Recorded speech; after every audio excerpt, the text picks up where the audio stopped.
سيد المرسلين سيدنا محمد وعلى آله وأصحابه أجمعين. اللهم صل على سيدنا محمد وعلى آل سيدنا محمد كما صليت على إبراهيم وعلى آل إبراهيم إنك حميد مجيد. أعوذ بالله من الشيطان الرجيم. بسم الله الرحمن الرحيم. فآمن له لوط وقال إني مهاجر إلى ربي إنه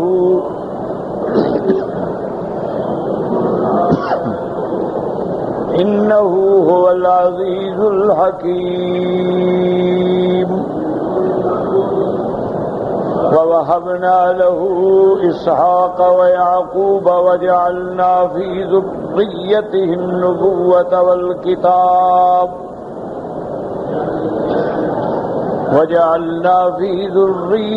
النبوة والكتاب وآتيناه أجره في الدنيا وإنه في الآخرة لمن الصالحين.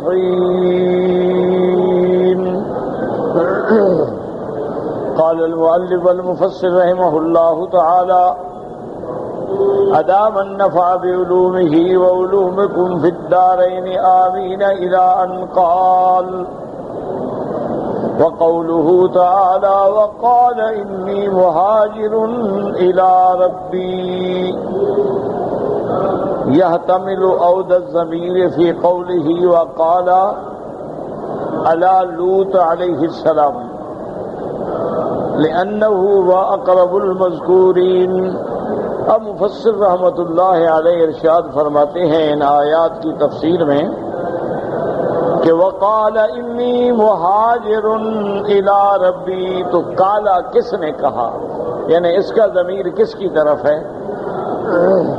تو بعض مفسرین فرماتے ہیں کہ اس سے مراد یعنی لوط علیہ السلام، چونکہ اقرب المذکورین جو ہے وہ لوط علیہ السلام کا ذکر جو ہے قریب ہے کہ فآمن له لوط وقال انی مہاجر، تو لوط علیہ السلام نے کہا کہ میں ہجرت کر رہا ہوں.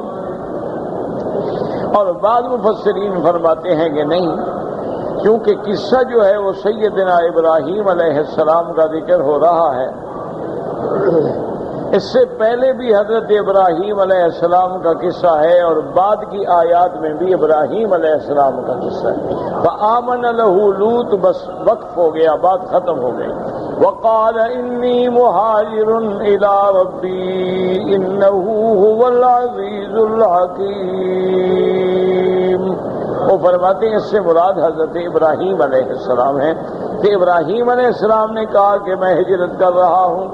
تو ہجرت جو ہے یہ سنت الانبیاء والمرسلین ہے کہ اللہ کے جتنے پیغمبر گزرے ہیں سب کو ایسے مراحل سے گزرنا پڑا ہے، جس طرح میرے آقا رحمت دو عالم سیدنا محمد مصطفیٰ صلی اللہ علیہ وسلم نے بھی ہجرت فرمائی. وَيَحْتَمِلُ عَوْدَهُ إِلَىٰ إِبْرَاهِيمَ، ابراہیم علیہ السلام کی طرف بھی اگر اس ضمیر کو لوٹایا جائے تو احتمال ہے. قالہ ابن عباس والضحاک وهو المقنی عنہ بقولہ فآمن له لوط، وہ فرماتے ہیں یعنی فآمن له ابراہیم علیہ السلام پہ ایمان کون لائے؟ لوط. تو قصہ ابراہیم علیہ السلام کا ہی ذکر ہو رہا ہے. ثم اخبر عنہ بأنه اختار المهاجرة من بين أظهرهم ابتغاء إظهار الدين والتمكن من ذلك. اس کے بعد انہوں نے اللہ پاک نے ذکر فرمایا کہ ابراہیم علیہ السلام نے پھر یہ فیصلہ فرمایا کہ اب مشرکین میں رہنا جو ہے وہ میرے لیے مشکل ہے. کہ جب حضرت ابراہیم علیہ السلام نے ان کو سمجھایا، ان کو توحید کی دعوت دی اور وہ نہ مانے، تو اس کے بعد اب ابراہیم علیہ السلام نے یہی فیصلہ کیا کہ ان کو چھوڑ دیا جائے. تو اس لیے ہمیشہ یاد رکھیں کہ آج بھی اگر کسی ملک میں کسی شہر میں ایک بندہ اپنے دین پہ قائم نہیں رہ سکتا، یعنی نماز نہیں پڑھنے دیتے، روزہ نہیں رکھنے دیتے، قرآن نہیں پڑھنے دیتے، تو ہجرت ضروری ہے کہ وہاں سے ہجرت کریں، اس جگہ کو چھوڑ لیں۔ اللہ تعالیٰ کا ملک جو ہے وہ بڑا وسیع ہے، اللہ تبارک و تعالیٰ پھر اس کو دوسری جگہ اس کا بدلہ عطا فرما دیتے۔ ہاں اگر ایک ملک ہے لیکن آپ دین میں آزاد ہیں، نماز ہے، روزہ ہے، اسلام ہے، مدارس ہیں، مساجد ہیں، تو وہاں سے ہجرت فرض نہیں ہوتی، کیونکہ ایک فرق ہوتا ہے، ایک دار الحرب ہوتا ہے، ایک دار الامن ہوتا ہے، کہ ملک تو کافروں کا ہے لیکن مسلمانوں کو بھی آزادی ہے، تو وہاں مسلمانوں کو چھوڑنا ضروری نہیں ہوتا۔ لیکن اگر دار الحرب ہے کہ مسلمان نمازی نہیں پڑھ سکتا، قربانی نہیں کر سکتا، عید نہیں پڑھ سکتا، مسلمان کوئی مدرسہ نہیں بنا سکتا، مسجد نہیں بنا سکتا، تو ایسے مقام پہ رہنا جو ہے وہ ضروری۔ اور اسی طرح ایک ہجرت ہوتی ہے، کیا مانا؟ اپنے گناہوں کو چھوڑنا، کہ انسان اپنے گناہوں کو چھوڑ دے۔ اور اسی طرح ایک ہجرت ہوتی ہے کہ برے دوستوں کو چھوڑنا، کہ اگر برا ماحول ہے، دوست غلط ہیں، احباب غلط ہیں، تو ان کا چھوڑنا بھی ضروری ہے، کیونکہ ایک حدیث مبارک میں آتا ہے کہ جو بندہ اپنے غلط دوستوں کے ساتھ رہتا ہے، وہ شرابی ہیں، وہ کبابی ہیں، وہ زانی ہیں، وہ غیبت کرتے ہیں، گناہ کرتے ہیں، لیکن یہ بھی ساتھ ہے، کرتا نہیں ہے، لیکن اللہ کے ہاں اس پر بھی برابر کا گناہ لکھا جاتا کہ اگر تم ان کو پسند نہیں کرتے تھے چھوڑ دیتے، پھر ان کے ساتھ تعلق تو نہ رکھتے تم۔ تو سیدنا ابراہیم علیہ السلام نے بھی ہجرت اختیار کی، قال انی مہاجر الی ربی، تاکہ دوسری جگہ جا کے اللہ دین کے تمکن، دین کے غلبے کا ذریعہ بنائے، کیونکہ عزت دینے والی اللہ کی ذات ہے، انہ هو العزیز الحکیم، اسی کی ذات ہے جو غلبے والی ہے، جو عزت والی ہے، جو حکمت والی ہے۔ تمام عزت و نصرت اللہ کے ہاتھ میں ہے، اس لیے اللہ نے فرمایا للہ العزت ولرسولہ وللمؤمنین، اصل غلبہ جو ہے وہ اللہ کے لیے ہے۔ اللہ چاہیں جس کو چاہیں غالب کر دیں، جس کو چاہیں مدد فرما دیں، جس کو چاہیں ذلیل کر دیں۔ ہاں اللہ مسلمانوں کو اگر کہیں کامیاب نہیں کر رہے تو حکمت ہے، اس لیے ذکر ہے کہ عزیز بھی ہے، حکیم بھی ہے، وہ عزت والا بھی ہے، وہ غلبے والا بھی ہے، وہ حکمت والا بھی، کبھی فتح دے کے آزماتے ہیں، کبھی شکست دے کے آزماتے ہیں، ورنہ جو خدا بدر میں فتح دے سکتا ہے وہ احد میں بھی تو دے سکتا ہے، لیکن یہاں فتح دے کے آزمایا گیا، احد میں شکست دے کے آزمایا گیا، اس لیے فرماتے ہیں لہ العزت ولرسولہ وللمؤمنین بہ، اللہ تبارک و تعالیٰ کے ہاتھ میں عزت ہے، اللہ کے رسول کے لیے عزت ہے، ایمان والوں کے لیے عزت ہے۔ الحکیم، اللہ تبارک و تعالیٰ حکیم ہے، کیا مانا؟ اس کا ہر قول، اس کا ہر فعل، اس کا ہر حکم، اس کی ہر قضا، اس کی ہر تشریع جو ہے وہ حکمت ہے۔ ہم چاہے نہ سمجھیں لیکن اللہ کا ہر حکم جو ہے وہ حکمت سے خالی نہیں ہوتا۔ اللہ حکیم فی اقوالہ و افعالہ و احکامہ القدریۃ والشرعیۃ، اللہ کے جتنے حکم ہیں چاہے وہ تقوینی ہیں یا تشریعی ہیں، اللہ نے جن چیزوں کو حلال کیا ہے حکمت ہے، جن چیزوں کو حرام کیا ہے حکمت ہے۔ اللہ تبارک و تعالیٰ کا کوئی حکم جو ہے وہ حکمت سے خالی نہیں ہوتا ہے۔ اب دیکھیں نا، بظاہر آدمی کو سمجھ نہیں آتی ہے، اور ایک بات ہمیشہ دماغ میں رکھ لیں کہ اللہ کا ہر حکم جو ہے وہ حکمت پہ۔ اب اگر ہمیں سمجھ آ جائے تو کہیں الحمدللہ، اگر ہماری سمجھ سے بالا تر ہے تو اس کا معنی یہ ہے کہ ہماری سمجھ ناقص ہے، ہمارا عقل ناقص ہے، اس کے حکم میں کوئی نقص نہیں۔ یہی جھگڑا ہے جو آج کل لوگ لڑتے ہیں نا کہ جی ایک مرد تو 4 عورتیں رکھ سکتا ہے، پھر ایک عورت 4 مرد کیوں نہیں رکھ سکتی؟ آج کل جو نئے لوگ ہیں نا ماڈرن، جنہوں بیچاروں، ان کا بھی قصور تو نہیں ہے اصل میں، اس کی وجہ یہ ہے کہ جب ایک بچہ پیدا ہونے کے بعد انگریزوں کی نرسری میں، ان کے اسکولوں میں، ان کے کالجوں میں، ان کی یونیورسٹیوں میں، ان کے ماحول میں پلے گا، پڑھے گا، پڑھے گا، وہ کیا سوچے گا؟ آج دیکھیں نا، ہر آدمی روتا ہے جی میری اولاد کے لیے دعا کرو جی، بڑی بے نماز ہے۔ تم نے کون سی محنت کی ہے اس کو نمازی بنانے پر؟ اگر 5 سال کے بچے کی انگلی پکڑ کے تم بھی ساتھ مسجد میں رکھتے،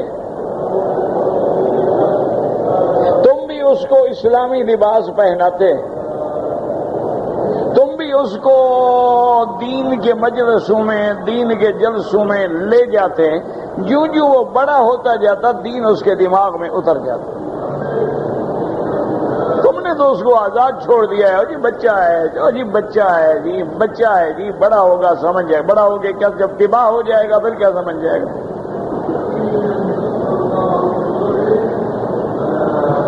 اب جب چھوٹا سا بچہ ہے، آج کل دیکھیں ہماری 2 سال کی بچہ ہے، بچیاں ہیں، وہ انگریزی لباس پہنتے ہیں۔ تو جس بچی نے 2 سال کی عمر سے کبھی سر پہ ایک رومال نہیں رکھا ہے، وہ دوپٹہ پہنے گی۔ جس بچی نے نکر پہنی ہے 2 سال کی عمر سے لے کر بڑے ہونے تک، وہ کیا پہنے گی؟ ورنہ آپ دیکھ لیں الحمدللہ انگلینڈ میں، یعنی انگریزوں کے ملک میں رہنے والے مسلمان،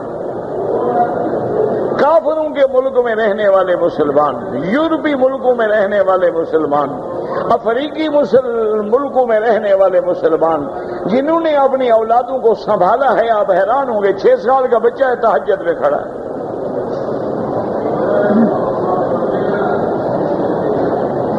میں ایک دفعہ یورپ میں تھا، وہ میرے بچوں کی طرح ہیں، اولاد کی طرح ہیں۔ ان کا ایک بیٹا ہے، بالکل زیادہ سے زیادہ اس کی عمر 6-7 سال ہو۔ تو میں بڑا لمبا سفر کر کے آیا، تھکا ہوا تھا،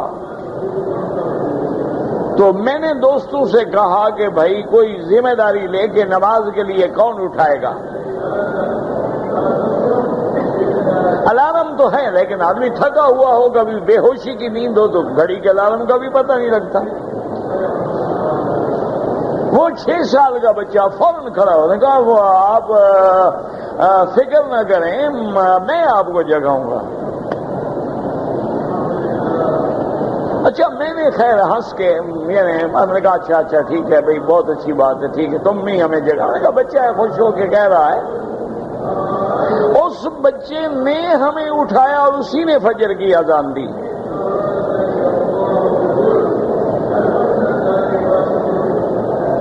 اب وہ 5 سال، وجہ کیا ہے کہ 4 سال کا جب بچہ ہوتا ہے وہ اس کو اب سمجھنا شروع ہو جاتا ہے۔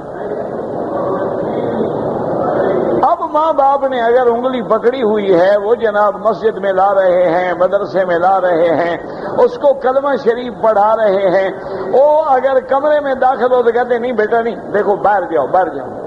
اب تم نے ایک دایاں پاؤں مسجد میں پہلے رکھنا ہے، پھر بایاں پاؤں رکھنا۔ اچھا مسجد میں کھیلتا ہوا نکل جائے، پکڑ لیں گے بیٹا ادھر واپس آؤ، اب تم پھر نکلو، بایاں پاؤں پہلے رکھو، دایاں پاؤں بعد میں۔ کھانے پہ بیٹھے گا کہیں گے بیٹا پڑھو، کیا بسم اللہ الرحمن، پڑھنا کیسے پڑھتے ہو، کیا بس پڑھو بسم اللہ الرحمن۔ کھانا کھا لے گا کہیں گے پڑھو بیٹا وہ کیا دعا ہے کھانے والی، ماشاءاللہ سناؤ، 1 ریال تمہیں دے دیں گے، وہ فوراً سنا دے گا الحمدللہ الذی اطعمنا وسقانا وجعلنا من المسلمین۔ تو جب ہم نے تربیت غیر اسلامی کی ہے تو اب ان سے ہم مطالبہ کرتے ہیں کہ جی اسلام کی بات نہیں کرتے، وہ کیسے کریں بیچارے، ان کے تو دماغ میں اسلام ہے ہی نہیں۔ ان کے دماغ میں اتنا اسلام ہے کہ لا الہ الا اللہ محمد الرسول اللہ، میں مسلمان ہوں بس۔ اور ان کے دماغوں میں یہ ہے کہ اسلام جو ہے یہ پرسنل معاملہ ہے بندے کا، ایک آدمی نماز پڑھتا ہے اچھی بات ہے، نہیں پڑھتا ہے کوئی بات نہیں۔ ان کے معاملے میں وہ کہتے ہیں جیسے کھانا ہے، پینا ہے، بھوک ہے، پیاس ہے، بندے کا ذاتی معاملہ ہے نا. ایک بندے کو پیاس لگی پانی پی لیا، نہیں لگی نہیں پیا. بھوک لگی کھانا کھا لیا، نہیں لگی نہیں کھایا. کہتے ہیں اسلام اسی طرح. ایک بندے کو کعبہ شریف جانا اچھا لگتا ہے، وہ وہاں چلا جاتا ہے. ایک آدمی کو میکدہ اچھا لگتا ہے، لاس ویگاس اچھا لگتا ہے، جوا کھانا اچھا لگتا ہے، شراب وہاں چلا جاتا ہے. وہ کہتے ہیں کوئی بات نہیں ہے، تو آدمی کی سوچ ہے.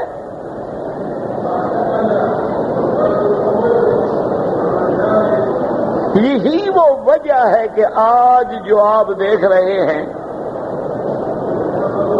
کہ ایک تھوڑا بہت مذہبی طبقہ ہے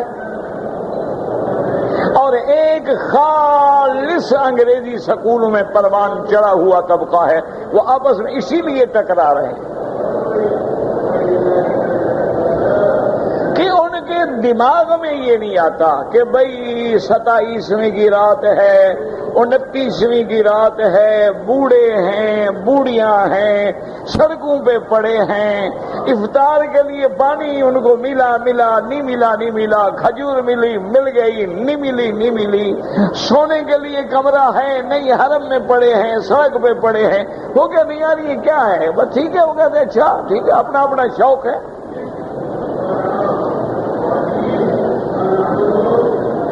اس کے مقابلے پہ آپ دیکھیں کہ ایک آدمی ریس کا عادی ہے، ایک آدمی جوئے کا عادی ہے.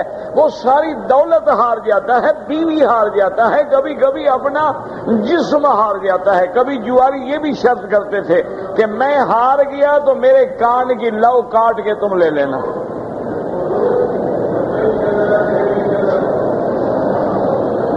اور کاٹ کے دی.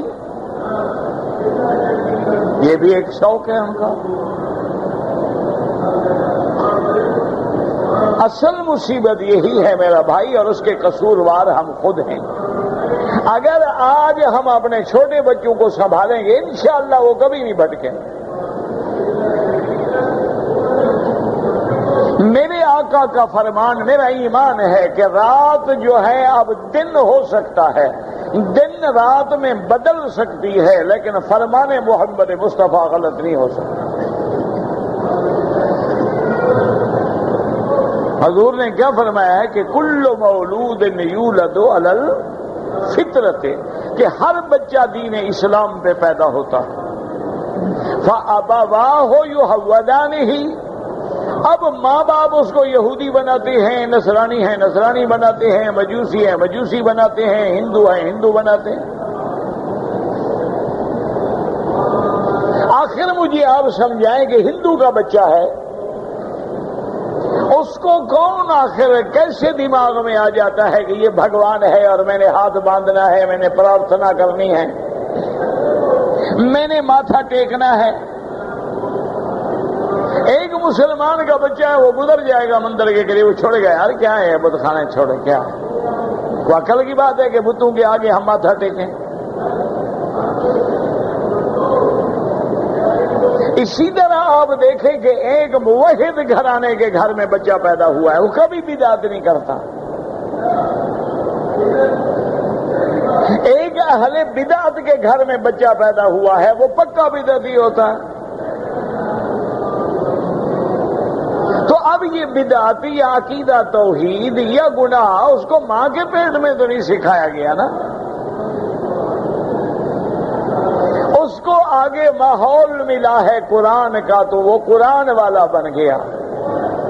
ماحول ملا ہے قوالی کا تو قوالی والا بن گیا. ماحول ملا ہے دھمال کھیلنے والوں کا تو دھمال والا بن گیا. ماحول ملا ہے کعبے والوں کا تو وہ کعبے والا بن گیا. ماحول ملا ہے قبروں کا تو وہ قبروں پہ ماتھا ٹیکنے والا بن گیا. وہ تو ماحول بناتا ہے.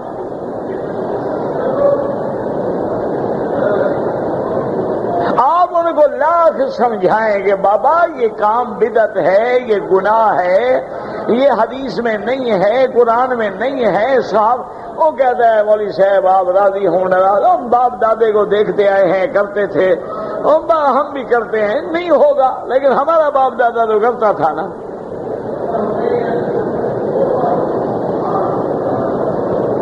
تو اس لیے مسائل کو سمجھیں اپنی اولادوں پہ رحم کریں. آپ اولادوں کو 10 مربع جائیداد بنا کے دے جائیں لیکن اولاد جواری بن جائے تو کتنے دن رہے گی؟ آپ اولادوں کو ملیں لگا کے دے جائیں اور بیٹا زانی بن جائے تو کوئی مال ڈالے گا؟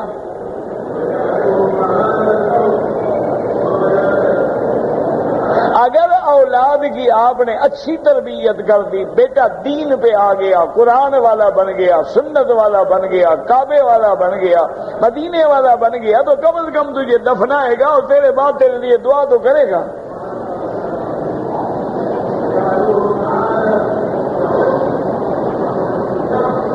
تو اس لیے ہمیشہ ایک بات یاد رکھیں کہ اللہ کا ہر حکم جو ہے وہ حکمت کے مطابق.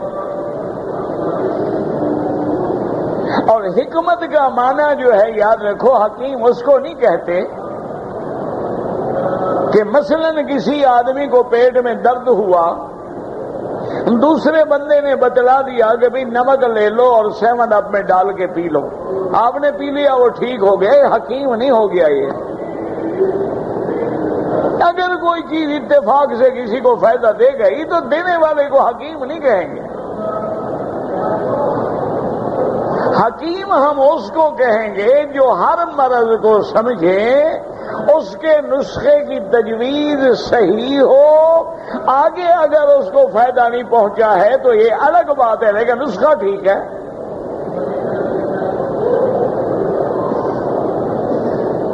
جیسے اس کی ایک مثال سمجھے، اللہ کرے کہ آپ کو سمجھ آ جائے، اللہ مجھے سمجھانے کی توفیق دے.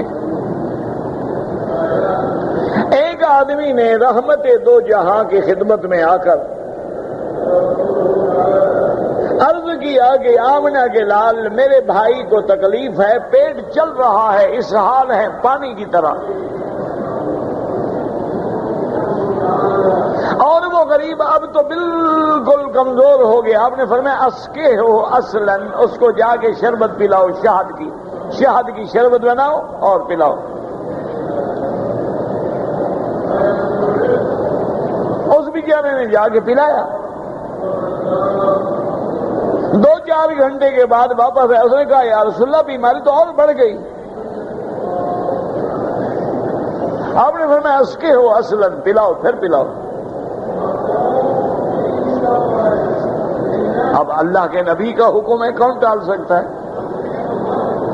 اس نے جا کے پھر پلایا، پھر آیا. اس نے کہا یا رسول اللہ تو اور بڑھ گئی تکلیف. آپ نے فرمایا اسکے ہو اصلاً، جاؤ پھر پلاؤ، شہد پلاؤ اس کو. پھر گیا، پھر پلایا. اب جب کافی دیر کے بعد آیا تو بڑا خوش ہے، مسکراتا ہوا، یا رسول اللہ میرا بھائی ٹھیک ہو گیا، بالکل اسہال بند ہو گیا. آپ نے فرمایا کاذب بطن اخیک، تیرے بھائی کا معدہ قبول نہیں کر رہا تھا. اللہ کا فرمان تو سچا ہے، یہ اصل شفا ہے. تو اسی طرح ایک بات کو سمجھ لیں کہ حکیم وہ ہوتا ہے کہ جس کا نسخہ پڑھنے کے بعد، ڈاکٹر وہ ہوتا ہے جس کا لکھا پڑھنے کے بعد ہر ڈاکٹر اعتراف کرے کہ جناب آپ کی بیماری کے مطابق نسخہ بالکل ٹھیک ہے. آپ کو فائدہ نہیں ہوا، پتہ نہیں کیا وجہ ہے. یعنی جس کی ہر تجویز صحیح ہو، ہاں آگے فائدہ نہ ہو الگ بات ہے. اللہ حکیم ہے، کیا معنی؟ ان کا ہر قول، ہر فعل، ہر حکم تکوینی، تشریح عین حکمت کے مطابق ہے. یہ نہیں کہ اتفاقیہ کوئی فیصلہ ہو گیا حکمت کا. وہ حکیم ہیں. انہوں نے اگر کسی چیز کو حلال کیا ہے تو حکمت ہے، حرام کیا ہے تو حکمت ہے. ورنہ آپ دیکھیں کہ بکری کو کس نے پیدا کیا ہے؟ ہاں جی، آپ نے تو نہیں بنایا. نہیں، آپ کے ملک میں جو بکریاں ہیں کس نے پیدا کی؟ پیر فقیر نہیں پیدا کر. کوئی ایک آدھی بکری، کوئی ایک آدھا بچہ، یہ میں نہیں کہتا، قرآن کہتا ہے انتم تخلقونہ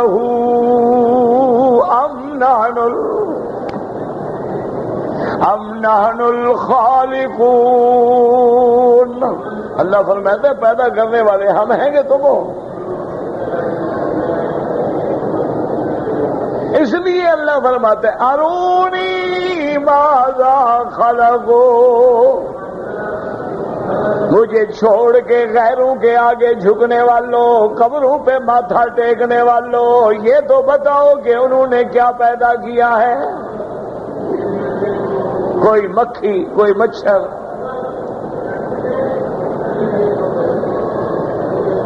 وہ تو مجھے چھوڑ کے وہاں جو سجدے کر رہے ہو تھا مجھے بھی تو دکھاؤ نا کہ انہوں نے کیا پیدا کیا ہے۔ تو اس لیے بات کو سمجھیں کہ یہ اس کا ہر حکم جو ہے، اس نے آسمان بنائے ہیں، حکمت ہے، زمینیں بچھائی ہیں، حکمت ہے، اللہ تبارک و تعالی نے کسی کو انسان بنایا ہے، حکمت ہے، جن بنایا ہے، حکمت ہے، فرشتہ بنایا ہے، حکمت ہے۔ اللہ نے اگر فرمایا ہے کہ بکری حلال ہے، خنزیر حرام ہے، تو دونوں کے پیدا کرنے والا کون ہے؟ تو وہ جانتا ہے نا کہ یہ کیوں حلال ہے اور یہ کیوں حرام ہے۔ اللہ نے فرما دیا انگور کھاؤ، 10 کلو کھا جاؤ، حلال ہے، لیکن اگر اس سے شراب نچوڑ کے پیو جب نشہ آور ہو جائے تو حرام ہے۔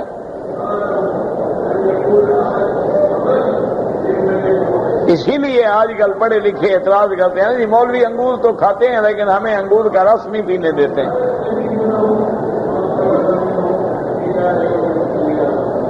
وہ یہ نہیں سمجھتے کہ بے وقوف انگور حرام نہیں ہے، حرام نشہ ہے، نشہ انگور میں ہو حرام ہے، گڑ سے بناؤ حرام ہے، کیکر سے بناؤ حرام ہے، شلغم سے بناؤ حرام ہے، جو سے بناؤ حرام ہے، اصل حرام نشہ ہے۔ یہ کھجوریں آپ رمضان میں کھاتے رہے، اس کو بھگو کے 4-5 دن رکھ دو، دفن کرو تو اس میں نشہ ہو جائے گا۔ تو جب نشہ ہوگا تو کل مسکر حرام، وہ حرام ہو جائے گا۔ جب تک نشہ نہیں ہوگا نبیذ ہے، شربت ہے۔ تو اس لیے آج کل ہمارے جو جدید تعلیم یافتہ ہیں، اللہ انہیں بھی اور ہمیں بھی ہدایت دے، ان کو بڑا ایک سوال ہوتا ہے اور بڑا اس پہ زور لگاتے ہیں کہ دیکھو جناب یہ کون سی آزادی ہے کہ ایک بندہ تو 4 شادیاں کر لے اور عورت جو ہے وہ 1 شادی کرے۔ اگر آزادی ہے، اگر حقوق انسانیت کی رعایت ہے تو جیسے مرد کو حق ہے عورت کو بھی حق ملنا چاہیے۔ اچھا یہ کہتے ہیں، ان سے کہو تم پہلے اپنی بیٹی کو حق تو نہیں دیں گے؟ یہ جتنے کہنے والے ہیں نا، ہم سے کہو کہ جناب پہلے اپنے گھر سے شروع کرو، چلو ماشاءاللہ عمل کرو، پھر آئیں بائیں شائیں کریں گے۔ بھائی حق دینا ہے پہلے اپنے گھر سے حق دینا شروع کرو نا۔ مولوی خود حق کھا جائے لوگوں کا تو لوگوں کو تقریر کرنے کا فائدہ۔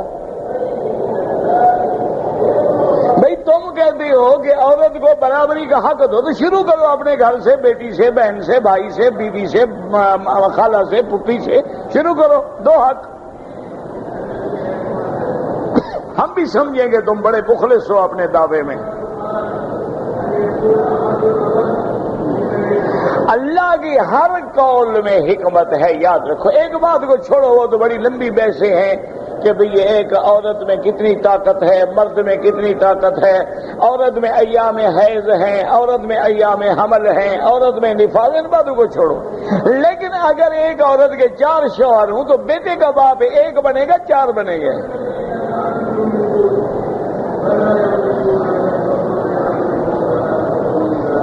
نہیں، ایک عورت ہے 4 خاوند ہیں، بچہ پیدا ہو گیا، کس کا ہے؟ ڈی این اے ٹیسٹ کروائیں گے کس کے ساتھ زیادہ ملتا ہے، چلو زیادہ اس سے ملتا ہے، تھوڑا تو کسی اور کا بھی پانی پہنچا ہے نا۔ مانا یہ ہے کہ پورا نسل ہی حرامی بن جائے، کوئی خاندان باقی ہی نہ رہے۔ اگر عورتیں 4 ہیں، باپ تو ایک ہے نا، وہاں نسب تو نہیں بگڑتا نا، نسل تو نہیں بگڑتی۔ قریشی ہے قریشی ہے، سید ہے سید ہے، بلوچ ہے بلوچ ہے، خان ہے خان ہے، پشتون ہے پشتون ہے، کوئی ہے، نسل تو ایک ہے نا کہ باپ ایک ہے۔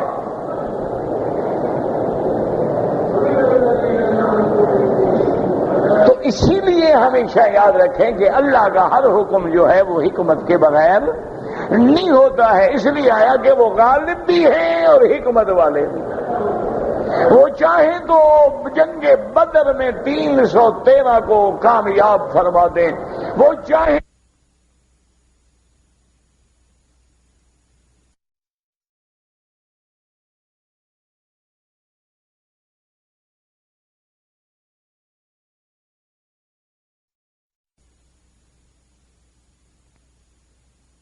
بدر میں فرشتے اتر سکتے ہیں، احد میں نہیں ہیں، احد میں بھی اترے ہوئے ہیں لیکن حکم نہیں۔ اسی لیے صحیح حدیثوں میں ہے کہ جنگ احد کے بعد جب کافر واپس گئے، رحمت دو عالم نے اپنا زرہ وغیرہ اپنا لباس جب جنگی اتارا تو حضرت جبریل حاضر، انہوں نے کہا یا رسول اللہ ہم نے تو ابھی تک لباس نہیں اتارا، آپ نے اتار دیا، کپڑے پہنے، جلدی کریں تعاقب کریں کافروں کا۔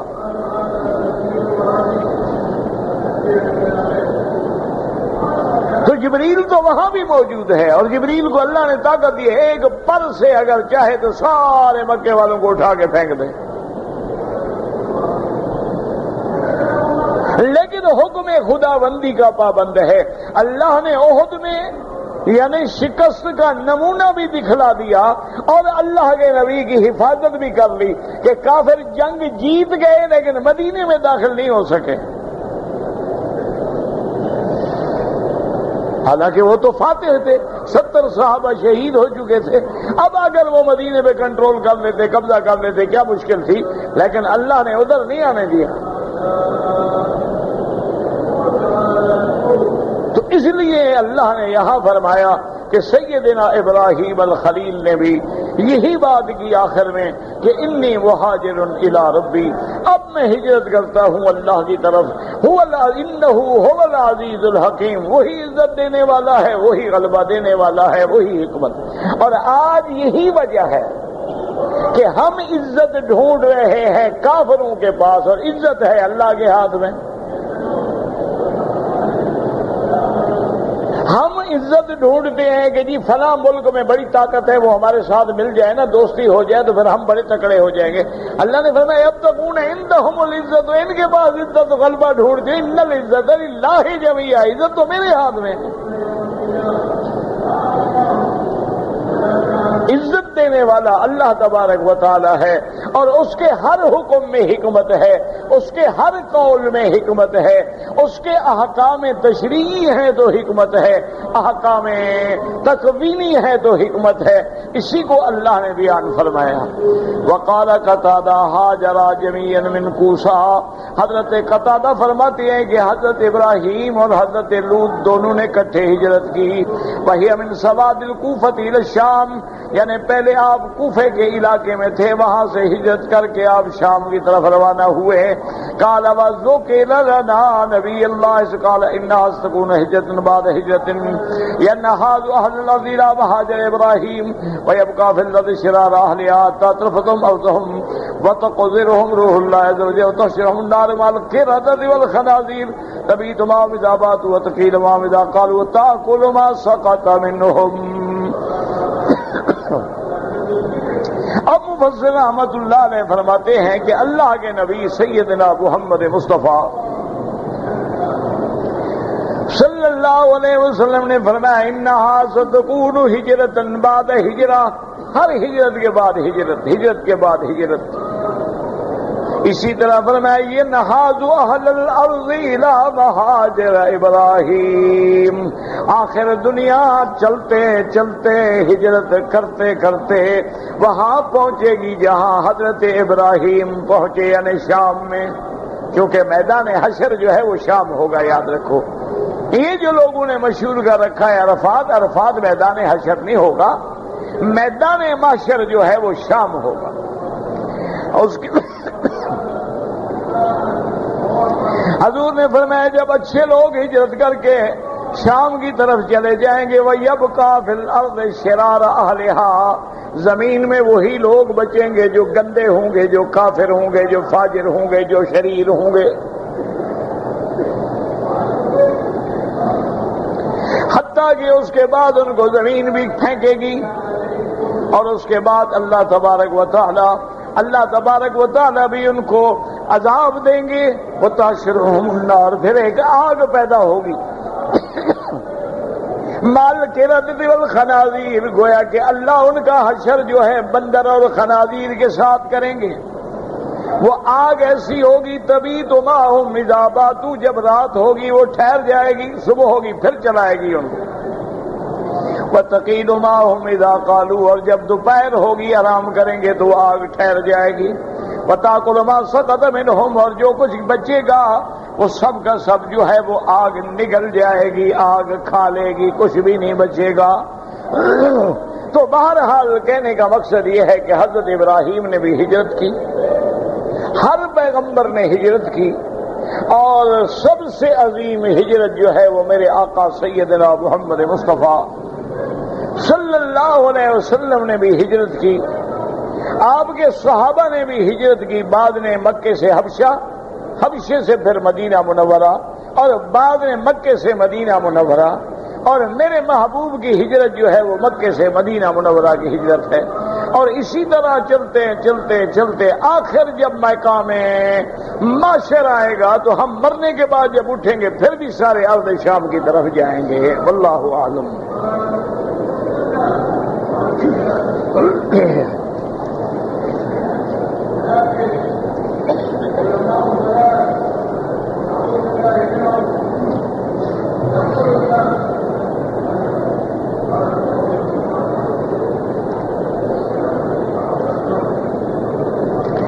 کہتے جی کہ میں نے پاکستان میں عمرے کا احرام باندھا،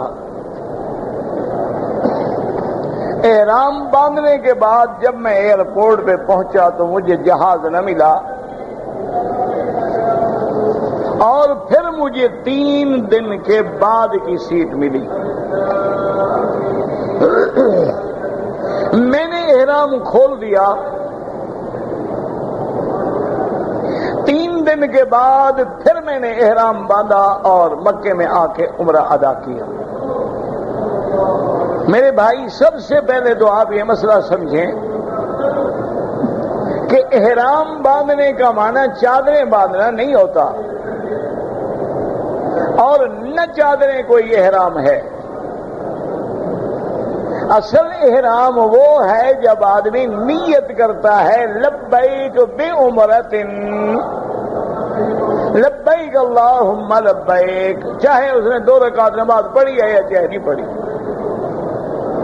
اصل نیت جو ہے وہ احرام ہے۔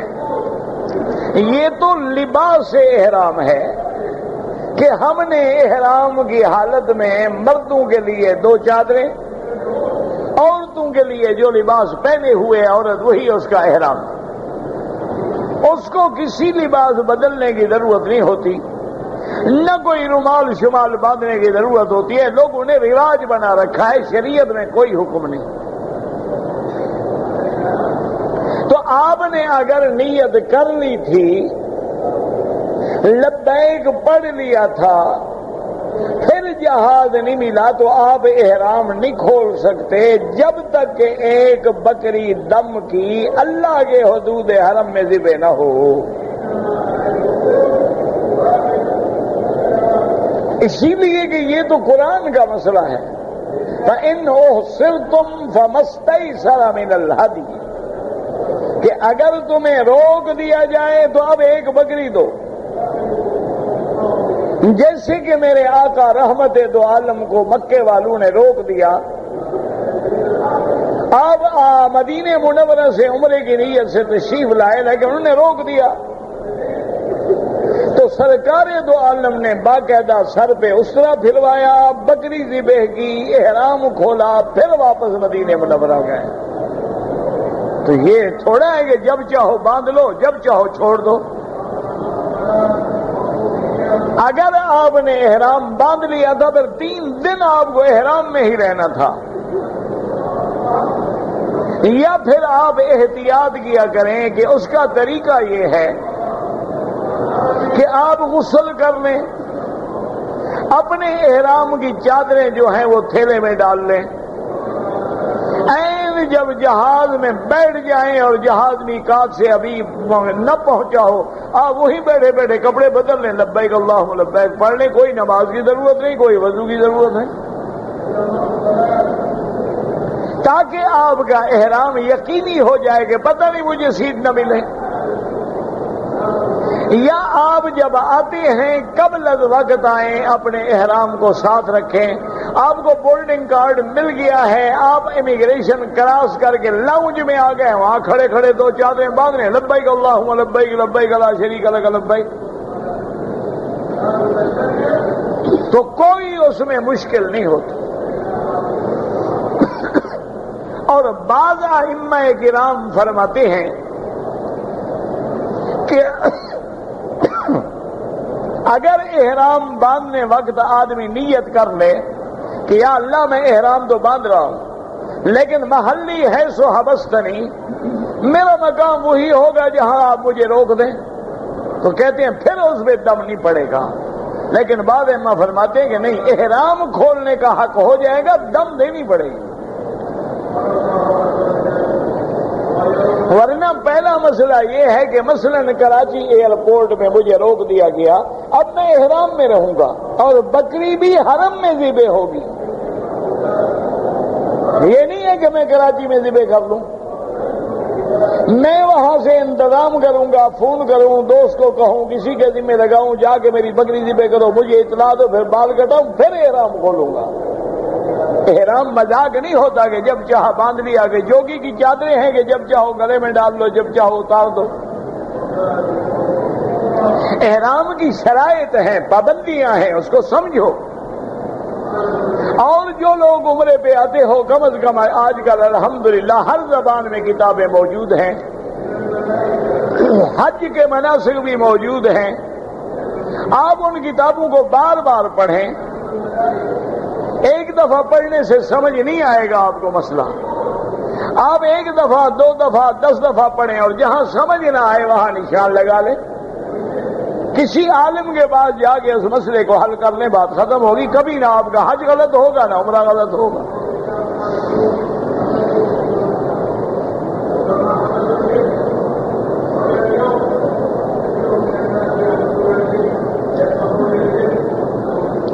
کہتے جی کہ ایک آدمی عمرے کے لیے آیا ہے، اب اگر وہ دوسرا عمرہ کرنا چاہے تو پہلی بات تو یاد رکھے کہ ایک وہ عمرہ ہے جو تم نے اپنے ملک سے آتے ہوئے میقات سے احرام باندھ کے کیا ہے، وہ تو چھوٹے حج کے برابر ہے، اور ایک ہے مکے میں رہ کر عمرہ کرنا۔ تو چاروں ائمہ کا اتفاق ہے کہ مکے میں رہنے والے کو زیادہ سے زیادہ طواف کرے، اس میں زیادہ ثواب ہے۔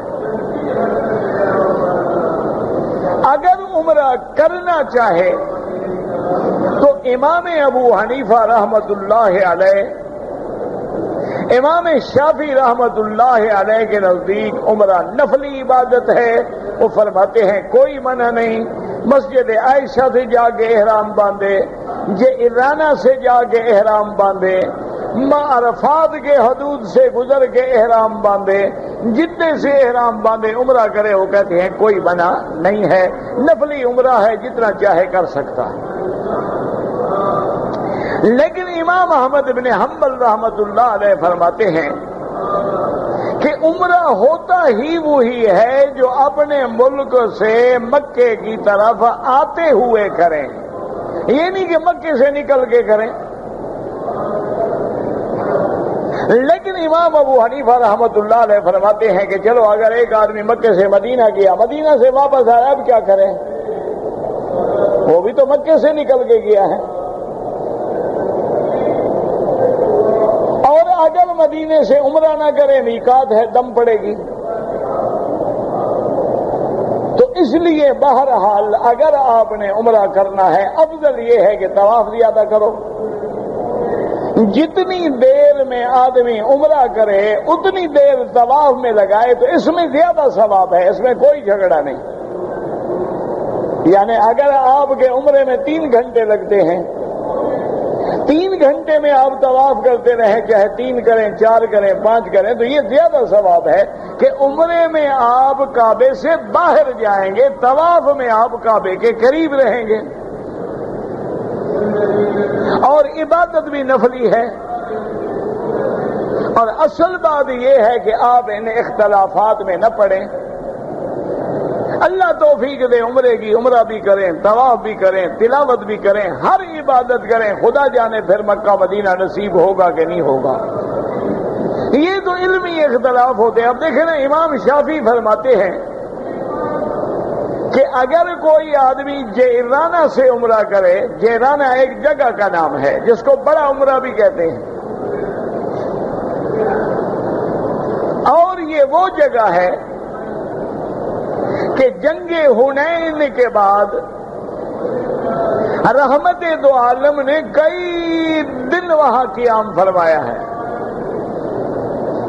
اور یہ وہی مقام جیرانہ ہے کہ جہاں کنواں کھودا گیا، پانی اتنی کھاری تھا کہ پینے کے قابل نہیں تھا۔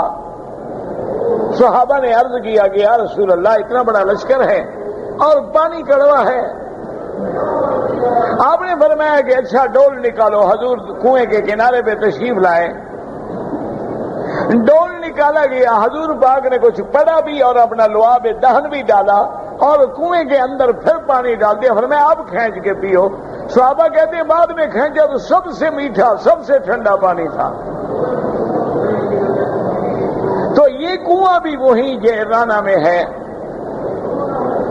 اور غنائم حنین جو تقسیم ہوئے ہیں وہ بھی اسی جیرانہ میں ہیں،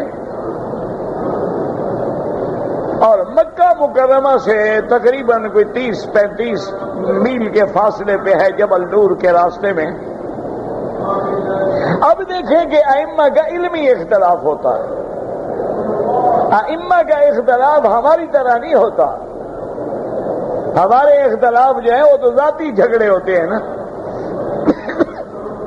امام شافعی فرماتے ہیں کہ جو جیرانہ سے عمرہ کرو تو افضل ہے۔ امام ابو حنیفہ رحمۃ اللہ علیہ فرماتے ہیں کہ نہیں، مسجد عائشہ سے کرو تو افضل ہے۔ اچھا، وہ بھی امام ہے، وہ بھی امام ہے۔ یہ جھگڑا نہیں ہوتا، یہ فہم ہے۔ یہ جاہل لوگ کہتے ہیں کہ جی 4 امام ہیں، جھگڑے ہو گئے، جھگڑے ہو گئے، 4 کو چھوڑ کے 4 لاکھ بنا لو، جھگڑے مٹ جائیں گے۔ یہ کیا بات ہوئی؟ یہ تو عجیب بات ہے۔ جیسے کوئی کہے جی پھر اللہ کو 1,24,000 پیغمبر کیوں بھیجے؟ بس ایک نبی کافی تھا، ساری دنیا ہمیشہ زندہ رہتا، وہی سب کو ہدایت کرتا رہتا۔ یہ تو حکمت خداوندی پہ اعتراض ہے، جاہلیت ہے۔ یہ علماء کا، ائمہ کا اختلاف نہیں ہوتا، وہ فہم ہے، اختلاف فہم ہوتا ہے، سمجھ ہے، سوچ ہے۔ ہر کسی کی اللہ نے عقل اور فہم الگ رکھی ہے۔ امام شافعی سے پوچھا گیا کہ حضرت جیرانہ کا عمرہ کیوں افضل ہے؟ انہوں نے کہا بھائی وہاں سے حضور پاک نے خود عمرہ کیا ہے، حضور جیرانہ سے احرام باندھ کے آئے، عمرہ فرمایا۔ جب حضور نے خود کیا ہے، یہاں سے تو بی بی عائشہ نے کیا ہے، حضور نے تو نہیں کیا۔ تو اس لیے جیرانہ کا عمرہ جو ہے وہ افضل ہے۔ اب امام ابو حنیفہ سے پوچھا گیا کہ جناب امام شافعی کی بات تو بڑی قوی ہے کہ وہاں سے اللہ کے نبی نے عمرہ کیا ہے اور یہاں سے عمرہ بی بی عائشہ نے کیا ہے، تو امام صاحب نے فرمایا کہ بھئی شریعت زیادہ حضور کے قول کا نام ہے یا فعل کا نام ہے؟ فعل تو کبھی کبھی جواز کے لیے بھی ہوتا ہے، اصل تو قول ہے شریعت میں، یہاں حضور نے حکم دیا ہے۔ وہاں اگر حضور حنین نہ جاتے تو عمرہ بھی نہ کرتے، وہ تو اتفاق ہے کہ آپ وہاں ٹھہرے ہوئے تھے، آپ نے عمرہ کر دیا۔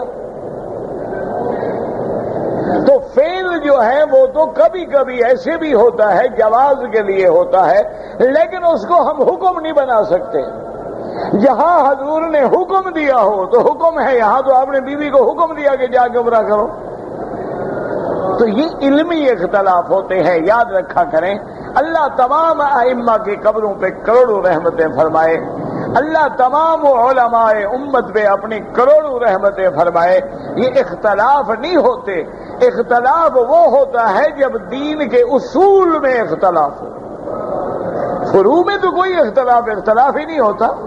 اب دیکھیں ایک آدمی کھڑا ہے، اس نے سینے پہ ہاتھ باندھے ہوئے ہیں، کہ ناف پہ باندھے ہوئے ہیں، کہ ناف نیچے باندھے، کوئی اختلاف نہیں، یہ کوئی اصول دین تھوڑا ہے۔ ایک آدمی زور سے آمین کہہ رہا ہے، ایسا کہہ رہا ہے، کوئی مسئلہ نہیں، یہ کیا اختلاف ہے؟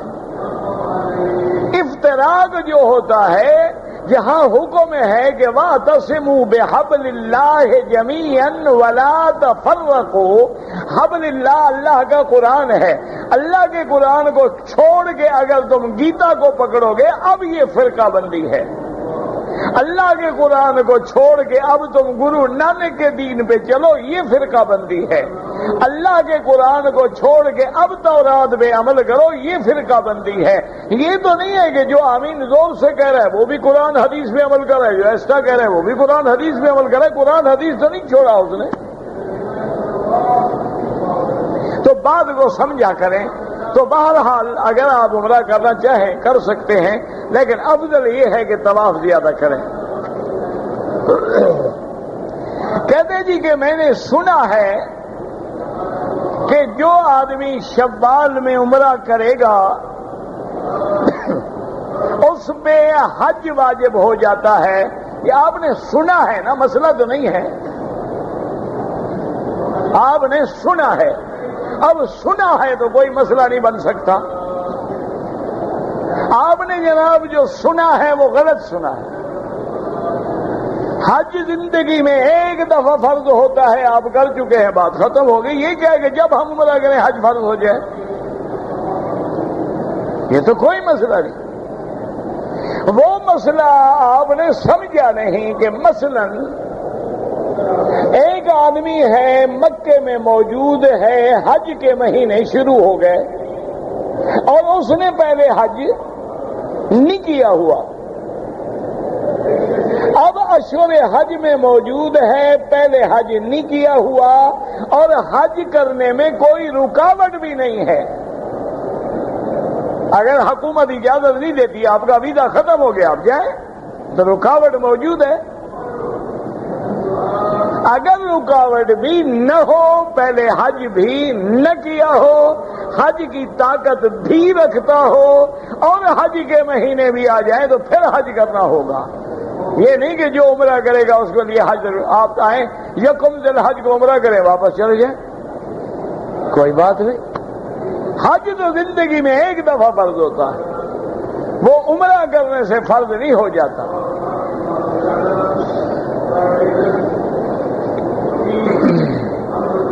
کہتے جی کہ سالانہ اجتماع ہو رہا ہے، بھئی دین کا اجتماع جہاں بھی ہو اللہ کامیاب فرمائے اور اللہ ہر شر سے بچائے، اللہ حوادث سے محفوظ فرمائے۔ دینی قوتیں اپنے کام میں لگی ہیں تو شیطانی قوتیں بھی پیچھے لگی ہوئی ہیں۔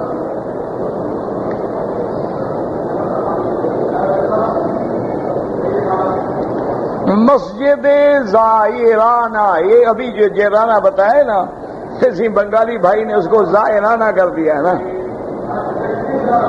اگر طواف کریں گے اور اس کا ثواب جو ہے، آپ طواف کر کے دعا کریں اللہ اس کا ثواب میرے والد کو دے، والدہ کو، بالکل جائز ہے۔ مکہ افضل ہے یا مدینہ افضل ہے؟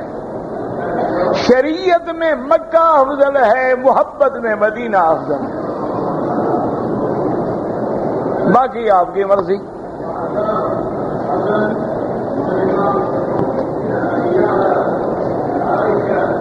اس کی وجہ یہ ہے کہ امام مالک سے کسی نے پوچھا کہ مکہ افضل ہے کہ مدینہ افضل ہے؟ فرمایا مدینہ افضل ہے۔ حالانکہ تمام ائمہ کا یہ فتویٰ ہے کہ مکہ افضل ہے، کیونکہ یہاں 1 لاکھ ملتا ہے، سیدھی بات ہے، کھری بات ہے۔ وہاں تو ایک نماز 1000 ہے، ایک روایت میں 50,000 ہے، یہاں تو 1 لاکھ ہے، تو صاف بات ہے کہ افضل ہے۔ امام مالک نے فرمایا کہ مدینہ افضل ہے۔ تو ساتھی نے پوچھا کہ حضرت مدینہ کیوں افضل ہے؟ فرمایا مکہ فتح ہوا تلوار سے، مدینہ فتح ہوا محمد کے پیار سے، اس لیے مدینہ افضل ہے۔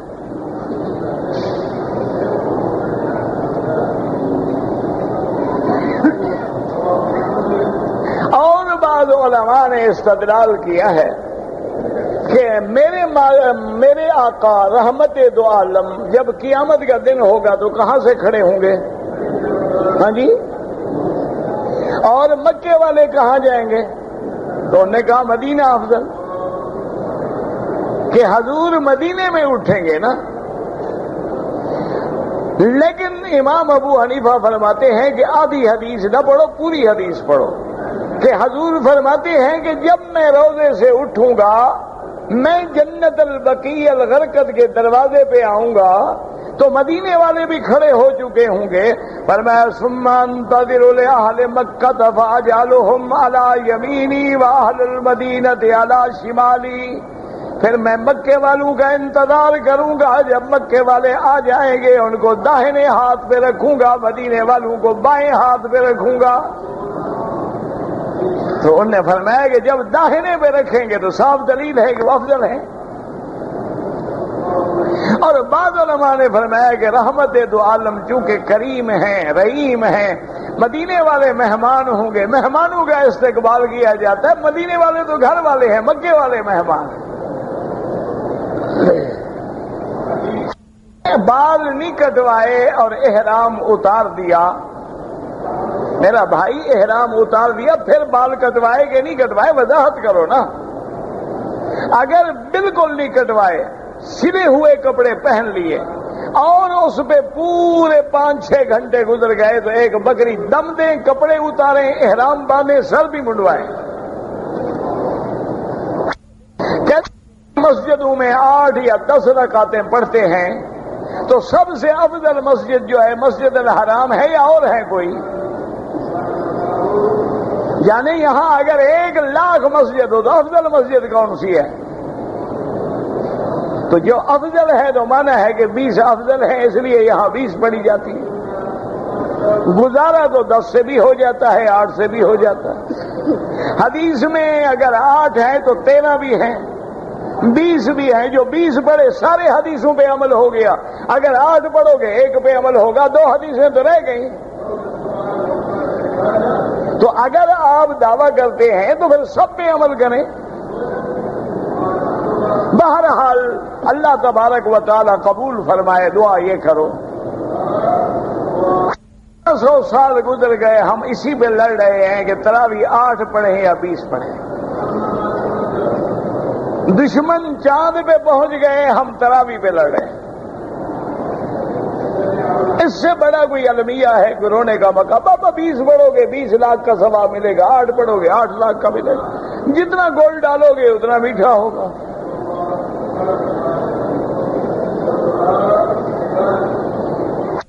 کی نماز کے بعد ہم طواف کریں تو امام ابو حنیفہ رحمت اللہ علیہ کے نزدیک اس کی 2 رکعت مغرب کے بعد پڑھیں، لیکن امام احمد ابن حنبل رحمت اللہ علیہ کے نزدیک جائز ہے۔ میرا بھائی جھگڑے کی بات نہیں، اگر عصر کو آپ نے طواف کیا آپ کو پتا ہے کہ مغرب پڑھ کے جاؤں گا تو بعد میں پڑھ لو. کوئی قافلہ جانے والا ہے، جلدی ہے، ساتھی باہر کھڑے ہوئے ہیں، پڑھ کے چلے جاؤ. کون سا کفر اسلام کی جنگ ہے؟ افضل یہ ہے کہ اس وقت پڑھو جب کسی کا بھی اعتراض نہ ہو. اگر آپ عصر کے بعد پڑھیں اجازت ہے، لیکن ایک حدیث میں منع بھی تو ہے نا. مغرب کے بعد تو کوئی منع نہیں ہے نا.